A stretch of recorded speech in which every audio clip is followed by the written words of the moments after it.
অনুপ কুমার, চিন্ময় রায়, রবি ঘোষ, বর্তমানে পরাণ বন্দ্যোপাধ্যায়, খরাজ মুখার্জি, শুভাশিস মুখার্জি, কাঞ্চন মল্লিক। আমিও সিনেমায় কমেডি করি তো, কিন্তু আমার ভীষণ অহংকার একটাই, আমি বাঙালি। আমি। আমাদের রবীন্দ্রনাথ, আমাদের নজরুল, আমাদের সুকান্ত ভট্টাচার্য, আমাদের হেমন্ত মুখোপাধ্যায়, আমাদের সন্ধ্যা মুখার্জি।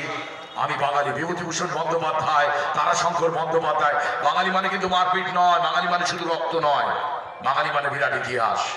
যেমন উত্তম কুমার, সত্যজিৎ রায়, ঠিক তেমনি একজন বাঙালির নাম বলবো যার দৌলতে আমাদের মতো যারা স্টেজে কাজ করি, যারা পিছনে বাজনা বাজায়, যারা সাউন্ড করি, যে গান গায়, তার দৌলতে আমরা এখনো লক্ষ লক্ষ মানুষ সারা পৃথিবীতে করে খাই।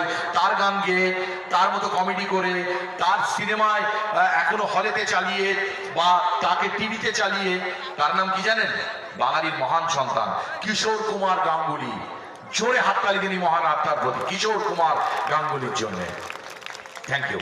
তো কিশোর কুমারের একটা কমেডি গান গাইব? চল, না বললেও কারা